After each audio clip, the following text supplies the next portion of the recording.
4 ಆರೋಪಿಗಳು ದರ್ಶನ್ ಸೇರಿ 4ರನ್ನ ಈಗಾಗಲೇ ಕೋರ್ಟ್ನಿಂದ ಅನ್ನಪೂರ್ಣೇಶ್ವರಿ ಪೊಲೀಸ್ ಠಾಣೆಗೆ ಕರೆದುಕೊಂಡು ಹೋಗಲಾಗಿದೆ. ಈಗಷ್ಟೇ ಒಂದು ಸುದ್ದಿ ಬರ್ತಾ ಇದೆ. ಕ್ಯಾಬಿನೆಟ್ ಮೀಟಿಂಗ್ನಲ್ಲಿ ದರ್ಶನ್ ಕೊಲೆ ವಿಚಾರ, ದರ್ಶನ್ ಕೊಲೆ ಕೇಸ್ನ ವಿಚಾರ ಪ್ರಸ್ತಾಪ ಆಗಿದೆ. ಕೊಲೆ ಕೇಸ್ನ ಬಗ್ಗೆ ಸಿದ್ದರಾಮಯ್ಯನವರು ಕ್ಯಾಬಿನೆಟ್ ಮೀಟಿಂಗ್ನಲ್ಲಿ ಮಾತನಾಡಿದ್ದಾರೆ. ಈ ಕೇಸ್ ಬಗ್ಗೆ ಯಾರು ಹೆಚ್ಚಿಗೆ ಮಾತನಾಡಬೇಡಿ ಅಂತ ಸಿಎಂ ಸಂಪುಟದ ಎಲ್ಲ ಸಚಿವರಿಗೂ ಸೂಚನೆಯನ್ನ ಕೊಟ್ಟಿದ್ದಾರೆ. ಪರ ವಿರೋಧ ಯಾವ ಚರ್ಚೆಯೂ ಬೇಡ, ಯಾರ ಪರವೂ ನಿಲ್ಲಬೇಡಿ, ಯಾರ ವಿರೋಧವೂ ನಿಲ್ಲಬೇಡಿ ಅಂತ ಸಿಎಂ ಸಿದ್ದರಾಮಯ್ಯ ಸ್ಪಷ್ಟವಾಗಿ ಸಚಿವರಿಗೆ ಸೂಚನೆಯನ್ನ ಕೊಟ್ಟಿದ್ದಾರೆ.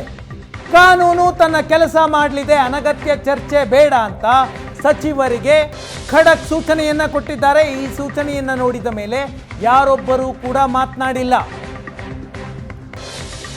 ಒಂದು ಹಂತದಲ್ಲಿ ಸಿದ್ದರಾಮಯ್ಯನವರು ಹೇಳಿದ್ರಂತೆ, ಪೊಲೀಸರು ವಿಡಿಯೋವನ್ನ ತೋರಿಸಿದ್ದಾರೆ, ತುಂಬಾ ಕ್ರೂರವಾಗಿ ಕೊಲ್ಲಲಾಗಿದೆ, ಇಂಥದ್ದನ್ನ ಯಾರಾದರೂ ನೋಡ್ಕೊಂಡು ಇರೋದಕ್ಕಾಗತ್ತಾ ಅಂತ ಸಿದ್ದರಾಮಯ್ಯ ಹೇಳಿದ್ರಂತೆ. ದರ್ಶನ್ ಗ್ಯಾಂಗ್ ನಡೆಸಿದ ಅಲ್ಲೇ ವಿಡಿಯೋ ನೋಡಿದ್ರಂತೆ ಸಿಎಂ ಸಿದ್ದರಾಮಯ್ಯ. ಪೊಲೀಸ್ ಕಮಿಷನರ್ ಸಿದ್ದರಾಮಯ್ಯನವರಿಗೆ ಒಂದು ವಿಡಿಯೋವನ್ನ ತೋರಿಸಿದ್ದಾರೆ. ಆ ವಿಡಿಯೋ ಸಿಸಿಟಿವಿ ವಿಡಿಯೋನ ಅಥವಾ ರೇಣುಕಾಸ್ವಾಮಿ ಮೇಲೆ ನಡೆದ ಹಲ್ಲೆಯನ್ನ ಇತರ ಆರೋಪಿಗಳು ಚಿತ್ರೀಕರಿಸಿಕೊಂಡಿರುವಂತಹ ವಿಡಿಯೋನ, ಒಟ್ಟಿನಲ್ಲಿ ಕಮಿಷನರ್ ಒಂದು ವಿಡಿಯೋವನ್ನ ಸಿಎಂ ಅವರಿಗೆ ತೋರಿಸಿದ್ದಾರೆ.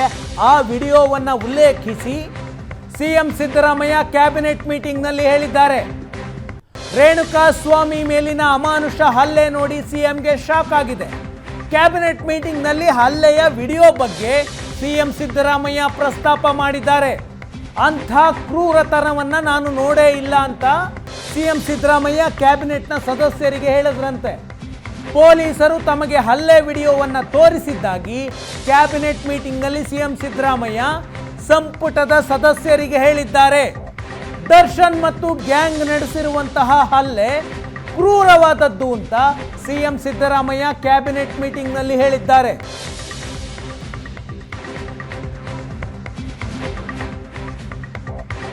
ಈ ಕೊಲೆ ಕೇಸ್ನಲ್ಲಿ ಅತ್ಯಂತ ಮಹತ್ವದ ರಿವಿಲೇಷನ್ ಇದು. ಇದುವರೆಗೆ ಸಿಸಿಟಿವಿ ಫುಟೇಜ್ ಇದೆಯಾ, ಮೊಬೈಲ್ ವಿಡಿಯೋನ, ರಿಪೋರ್ಟರ್ಸ್ಗಳಿಗೆ ಒಂದು ಮಾಹಿತಿ ಇತ್ತು. ಈ ಕೇಸನ್ನ ಕ್ಲೋಸ್ ಆಗಿ ಫಾಲೋ ಮಾಡ್ತಿರುವಂತಹ ವರದಿಗಾರರಿಗೆ ಒಂದು ಮಾಹಿತಿ ಇತ್ತು, ಯಾವುದೋ ಒಂದು ವಿಡಿಯೋ ಇದೆ ಅಂತ. ಯಾವುದೋ ಒಂದು ವಿಡಿಯೋ ಇದೆ ಎನ್ನುವ ಮಾಹಿತಿ ಕ್ರೈಮ್ ರಿಪೋರ್ಟರ್ಗಳಿಗಿತ್ತು. ಈ ಕೇಸನ್ನ ಕ್ಲೋಸ್ ಆಗಿ ವಾಚ್ ಮಾಡ್ತಿದ್ದವರಿಗೆ ಈಗ ಕ್ಯಾಬಿನೆಟ್ ಮೀಟಿಂಗ್ನಲ್ಲಿ ಸಿಎಂ ಸಿದ್ದರಾಮಯ್ಯನವರು ಹೇಳಿದ್ರಂತೆ, ವಿಡಿಯೋದಲ್ಲಿ ದರ್ಶನ್ ಕ್ರೂರತನ ಇದೆ, ನಾನು ನೋಡಿದೆ ಅಂತ. ಹಾಗಿದ್ರೆ ಈ ಕೇಸ್ನಲ್ಲಿ ಅದು ಅತ್ಯಂತ ಮಹತ್ವದ ಸಾಕ್ಷಿಯಾಗುತ್ತೆ. ನಮ್ಮ ರಿಪೋರ್ಟರ್ ಆನಂದ್ ಬೈದನಮನೆ ಸಂಪರ್ಕದಲ್ಲಿದ್ದಾರೆ. ಆನಂದ್, ಇಂಥದ್ದೊಂದು ವಿಡಿಯೋ ಇದೆ ಅನ್ನುವ ಚರ್ಚೆ ರಿಪೋರ್ಟರ್ಸ್ಗಳ ಮಧ್ಯೆ ನಡೀತಾ ಇತ್ತು.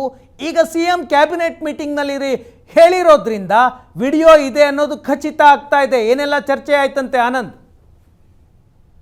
ಶಶಿ, ದರ್ಶನ್ ಮತ್ತು ಅವರ ಗ್ಯಾಂಗು ರೇಣುಕಾಸ್ವಾಮಿ ಮೇಲೆ ನಡೆಸಿರ್ತಕ್ಕಂಥ ಹಲ್ಲೆ ಮತ್ತು ಹತ್ಯೆ ಮಾಡಿರ್ತಕ್ಕಂಥ ಸಂಪೂರ್ಣವಾಗಿರುವಂತ ವಿಜುವಲ್ ಅನ್ನ ಪೊಲೀಸರು ವಶಪಡಿಸಿಕೊಂಡಿದ್ದಾರೆ. ಈ ಸಂಬಂಧಪಟ್ಟ ಹಾಗೆ ಇರುವಂತ ಎಲ್ಲ ಸಿಸಿಟಿವಿ ಕ್ಯಾಮೆರಾ ಮತ್ತು ಇತರ ವಿಜುವಲ್ಗಳು ಮತ್ತು ಫೋಟೋಗಳು ಎಲ್ಲವನ್ನೂ ಕೂಡ ವಶಪಡಿಸಿಕೊಂಡಿರ್ತಕ್ಕಂಥ ಪೊಲೀಸರು ಈ ಸಂಬಂಧಪಟ್ಟ ತನಿಖೆಯನ್ನು ಒಂದು ಕಡೆ ಮಾಡ್ತಾ ಇದ್ದಾರೆ. ಆರೋಪಿಗಳ ಮೊಬೈಲ್ ನಲ್ಲೇ ಇದ್ದಂತ ಈ ವಿಜುವಲ್ ಗಳನ್ನ ಪೊಲೀಸರು ಆರಂಭಿಕ ಹಂತವಾಗಿ ವಶಪಡಿಸಿಕೊಂಡಿದ್ದಾರೆ ಅನ್ನುವಂತ ಚರ್ಚೆಗಳು ಬಹಳ ದಿನಗಳಿಂದ ಕೂಡ ನಡೀತಾ ಇತ್ತು. ಅದನ್ನ ಈ ಪ್ರಕರಣ ಗಂಭೀರ ಸ್ವರೂಪವನ್ನು ಪಡ್ಕೊಳ್ತಿದ್ದ ಹಾಗೇನೆ ನಗರ ಪೊಲೀಸ್ ಆಯುಕ್ತರು ಮುಖ್ಯಮಂತ್ರಿ ಸಿದ್ದರಾಮಯ್ಯರಿಗೆ ಈ ಒಂದು ವಿಜುವಲ್ ಅನ್ನು ತೋರಿಸಿದ್ದಾರೆ ಅನ್ನುವಂತ ಚರ್ಚೆಗಳು ಕೂಡ ಇತ್ತು. ಇವತ್ತು ನಡೆದ ಸಚಿವ ಸಂಪುಟ ಸಭೆಯಲ್ಲಿ ಇದು ಪ್ರಸ್ತಾಪ ಆಗಿರ್ತಕ್ಕಂಥದ್ದು ಈ ಎಲ್ಲ ಚರ್ಚೆಗಳಿಗೆ ಒಂದು ಪುಷ್ಟಿ ನೀಡುವಂತೆ ಆಗಿದೆ.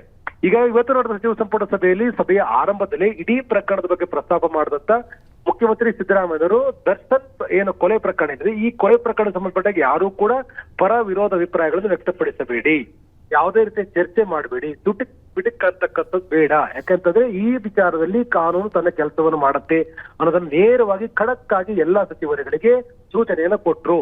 ಅಂತ ಕ್ರೂರತನವನ್ನ ನಾನು ಯಾವತ್ತೂ ನೋಡಿಲ್ಲ ಅನ್ನುವಂತ ಮಾತನ್ನ ಮುಖ್ಯಮಂತ್ರಿಗಳು ಸಚಿವ ಸಂಪುಟದಲ್ಲೇ ಪ್ರಸ್ತಾಪ ಮಾಡಿದ್ದಾರೆ. ಅಂದರೆ ಮುಖ್ಯಮಂತ್ರಿಗಳು ಈ ಸಂಬಂಧಪಟ್ಟ ಅಂದ್ರೆ ಹತ್ಯೆ ಮಾಡಿರ್ತಕ್ಕಂಥ ವಿಡಿಯೋವನ್ನ ಮುಖ್ಯಮಂತ್ರಿಗಳು ನೋಡಿದ್ದಾರೆ ಅನ್ನುವಂತ ಚರ್ಚೆಗೆ ಪುಷ್ಟಿ ನೀಡುವಂತೆ ಇವತ್ತು ಸಚಿವ ಸಂಪುಟ ಸಭೆಯಲ್ಲಿ ಮುಖ್ಯಮಂತ್ರಿಗಳು ಸಚಿವರಿಗೆ ಮಾಹಿತಿ ಕೊಟ್ಟಿದ್ದಾರೆ. ಇಂಥ ಕ್ರೂರವಾಗಿರ್ತಕ್ಕಂಥ ನೋಡಿಲ್ಲ ಅನ್ನುವಂತ ಮಾತನ್ನು ಕೂಡ ಮುಖ್ಯಮಂತ್ರಿ ಹೇಳಿದ್ದಾರೆ. ಅಂದರೆ ಈ ಪ್ರಕರಣ ಅತ್ಯಂತ ಗಂಭೀರವಾಗಿರ್ತಕ್ಕಂಥ ತಪ್ಪಿದ ಶಿಕ್ಷೆ ಆಗ್ಬೇಕು ಅಂತಕ್ಕಂಥ ಇಂಟೆನ್ಷನ್ ಮುಖ್ಯಮಂತ್ರಿಗಳಿಗೆ ಬಹಳ ಸ್ಪಷ್ಟವಾಗಿದೆ. ಆ ಕಾರಣಕ್ಕಾಗಿ ಕಾನೂನು ತನ್ನ ಕೆಲಸವನ್ನು ಮಾಡುತ್ತೆ. ಯಾವುದೇ ಸಚಿವರು ಪರ ವಿರೋಧ ಅಭಿಪ್ರಾಯಗಳನ್ನು ವ್ಯಕ್ತಪಡಿಸಬೇಡಿ ಅಂತೇಳಿ ಖಡಕ್ ಆಗಿ ಸೂಚನೆ ಕೊಟ್ಟಿದ್ದಾರೆ. ಹಾಗಾಗಿ ಮುಖ್ಯಮಂತ್ರಿಗಳ ಸೂಚನೆಯಿಂದ ಯಾರೂ ಕೂಡ ಸಚಿವ ಸಂಪುಟ ಸಭೆಯಲ್ಲಿ ಈ ಬಗ್ಗೆ ಪ್ರಸ್ತಾಪವನ್ನು ಮಾಡಿಲ್ಲ. ಈಗಾಗಲೇ ಚರ್ಚೆ ಆದಂತೆ SPPಯ ಬದಲಾವಣೆ ಇರಬಹುದು ಅಥವಾ ಆರೋಪಿಯನ್ನ ರಕ್ಷಣೆ ಮಾಡುವಂತ ಒಂದು ಪ್ರಕ್ರಿಯೆಯಲ್ಲಿಯೇ ಸಚಿವರುಗಳಿದ್ದಾರೆ, ಪ್ರಭಾವಿಗಳು ಇದ್ದಾರೆ ಅನ್ನುವಂತ ಏನು ಸಾರ್ವತ್ರಿಕವಾದಂತ ಚರ್ಚೆಗಳು ನಡೀತಾ ಇತ್ತು. ಇದಕ್ಕೆ ಪೂರಕವಾಗಿ ಇವತ್ತು ಮುಖ್ಯಮಂತ್ರಿಗಳು ಸಚಿವ ಸಂಪುಟ ಸಭೆಯಲ್ಲಿ ಬಹಳ ಸ್ಪಷ್ಟವಾಗಿ ಖಡಕ್ ವಾರ್ನಿಂಗ್ ಕೊಟ್ಟಿರ್ತಕ್ಕಂಥದ್ದು. ಈ ಪ್ರಕರಣದಲ್ಲಿ ಯಾರು ಕೂಡ ಮಧ್ಯಪ್ರವೇಶ ಮಾಡುವ ಅಗತ್ಯ ಇಲ್ಲ. ಈ ಪ್ರಕರಣದಲ್ಲಿ ತಪ್ಪಿದ ಶಿಕ್ಷೆ ಆಗಬೇಕು ಅನ್ನೋದನ್ನ ಸ್ಪಷ್ಟವಾಗಿ ಹೇಳುವ ಸಲುವಾಗಿ ಸಚಿವ ಸಂಪುಟ ಸಭೆ ಆರಂಭದಲ್ಲೇ ಮುಖ್ಯಮಂತ್ರಿಗಳು ಇದನ್ನ ಪ್ರಸ್ತಾಪ ಮಾಡಿದ್ದಾರೆ. ಇದು ಯಾರಿಗೆ ಯಾವ ಸಂದೇಶವನ್ನು ತಲುಪಿಸಬೇಕಾಗಿತ್ತು ಆ ಸಂದೇಶವನ್ನು ಕೊಡುವ ನಿಟ್ಟಿನಲ್ಲಿ ಮುಖ್ಯಮಂತ್ರಿಗಳು ಸಚಿವ ಸಂಪುಟ ಸಭೆ ಆರಂಭದಲ್ಲಿ ಪ್ರಸ್ತಾಪ ಮಾಡಿರ್ತಕ್ಕಂಥದ್ದು. ಅಂದರೆ ಇದುವರೆಗೆ ಅಂದ್ರೆ ಪೊಲೀಸರು ನಡೆಸಿರುವ ತನಿಖೆ ಹಂತದಲ್ಲಿ ಆರೋಪಿಗಳ ಮೊಬೈಲ್ ನಲ್ಲಿ ಇದ್ದಂತ ವಿಜುವಲ್ ಅನ್ನ ಟೇಕ್ ಓವರ್ ಮಾಡಿರ್ತಕ್ಕಂಥ ಪೊಲೀಸರು ಒಂದ್ ಕಡೆ ತನಿಖೆ ಮಾಡ್ತಾ ಇದ್ರು. ಅದನ್ನು ಮುಖ್ಯಮಂತ್ರಿ ಗಮನಕ್ಕೆ ತರುವ ಮೂಲಕ ಮುಖ್ಯಮಂತ್ರಿಗೆ ಪ್ರಕರಣದ ತೀವ್ರತೆಯನ್ನು ತಿಳಿಸುವಂತ ಪ್ರಯತ್ನವನ್ನು ಕೂಡ ಮಾಡಿದ್ದಾರೆ. ಆ ತೀವ್ರತೆಯನ್ನು ಅರಿತಿರ್ತಕ್ಕಂಥ ಮುಖ್ಯಮಂತ್ರಿಗಳು ಸಚಿವ ಸಂಪುಟ ಸಭೆಯಲ್ಲಿ ತಮ್ಮ ಸಹೋದ್ಯೋಗಿಗಳನ್ನು ತಿಳಿಸುವಂತ ಪ್ರಯತ್ನ ಮಾಡಿದ್ದಾರೆ. Thank you so much Anand. ಮುಖ್ಯಮಂತ್ರಿಗಳು ಕ್ಯಾಬಿನೆಟ್ ಮೀಟಿಂಗ್ನಲ್ಲಿ ದರ್ಶನ್ ಮತ್ತು ಗ್ಯಾಂಗ್ ರೇಣುಕಾಸ್ವಾಮಿ ಮೇಲೆ ನಡೆದಂತಹ ಹಲ್ಲೆಯ ದೃಶ್ಯಗಳನ್ನು ನೋಡಿ ಆ ದೃಶ್ಯಗಳು ಹೇಗಿದ್ವು ಅಂತ ಸಂಪುಟದ ಸದಸ್ಯರಿಗೆ ವಿವರಣೆ ಮಾಡಿದ್ದಾರೆ. ಜೊತೆಗೆ ಈ ಕೇಸ್ನಲ್ಲಿ ಯಾರೂ ತಲೆ ಹಾಕಬೇಡಿ ಅಂತ ಎಚ್ಚರಿಕೆಯನ್ನು ಕೊಟ್ಟಿದ್ದಾರೆ. ಈ ಕೇಸ್ನಲ್ಲಿ ದರ್ಶನ್ ಅನ್ನ ಬಚಾವ್ ಮಾಡೋದಕ್ಕೆ ಕೆಲವು ಸಚಿವರುಗಳು ಪ್ರಯತ್ನವನ್ನ ಮಾಡಿದ್ರು. ದರ್ಶನ್ ಅರೆಸ್ಟ್ ಆಗುವುದಕ್ಕೆ ಮೊದಲಿನಿಂದ ಹಿಡಿದು SPPಯನ್ನ ಬದಲಾವಣೆ ಮಾಡುವುದ ಮಟ್ಟಕ್ಕೆ ಪ್ರಯತ್ನಗಳು ನಡೆದವು. ಈಗ CM ಸಿದ್ದರಾಮಯ್ಯನವರು ದರ್ಶನ್ ಗ್ಯಾಂಗ್ ನಡೆಸಿದ ಹಲ್ಲೆಯನ್ನ ನಾನು ನೋಡಿದ್ದೀನಿ, ವಿಡಿಯೋದಲ್ಲಿ ಪೊಲೀಸರು ತೋರಿಸಿದ್ದಾರೆ ಅಂತ ಹೇಳಿದ್ದಾರೆ. ಹಾಗಿದ್ರೆ ದರ್ಶನ್ ಗ್ಯಾಂಗ್ನ ಕ್ರೂರತನ ವಿಡಿಯೋ ಅಲ್ಲಿ ದಾಖಲಾಗಿದೆ. ಅದು ಈ ಕೇಸ್ನಲ್ಲಿ ಮಹತ್ವದ ಸಾಕ್ಷ್ಯವಾಗುತ್ತೆ. ಇದಾಗಿತ್ತು ಇವತ್ತಿನ ನ್ಯೂಸ್ 360.